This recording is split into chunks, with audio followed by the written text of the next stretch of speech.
আসসালামু আলাইকুম ওরহমতুল্লাহ। ধরো চ্যানেলের পক্ষ থেকে আপনাদের সকলকে অভিনন্দন।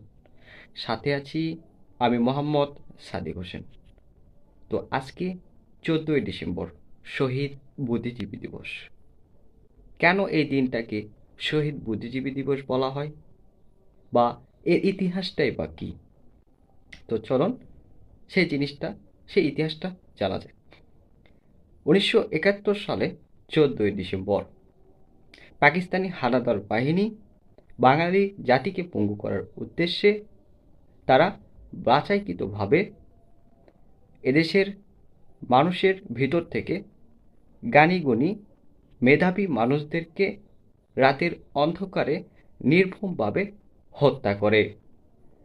কারণ যদি তারা এই কাজটি করে, যদি তারা শিক্ষিত মানুষদেরকে হত্যা করে, তাহলে এই জাতি আর কোনো দিনও মাথা উঁচু করে বা মেরুদণ্ড সোজা করে দাঁড়াতে পারবে না।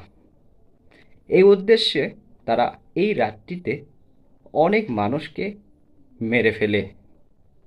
তো অবশেষে তারা এই পরিকল্পনা সফল হলেও তাদের মূল পরিকল্পনা আল্লাহ তাআলা ভেস্তে দেয়।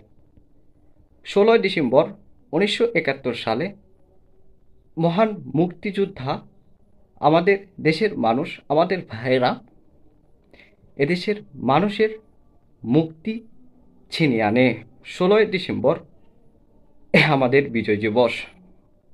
প্রায় 9 মাস মুক্তিযুদ্ধের মাধ্যমে 30 লক্ষ শহীদের বিনিময়ে আমরা এদেশ পেয়েছি। এটা আমাদের মনে রাখতে হবে। তো আমাদের উচিত তাদের জন্য সর্বদা আল্লাহর কাছে দোয়া প্রার্থনা করা। গান বাজনা করে আমরা পালন না করি। এই বলে আমার সংক্ষিপ্ত বক্তব্য শেষ করছি। খোদা হাফেজ।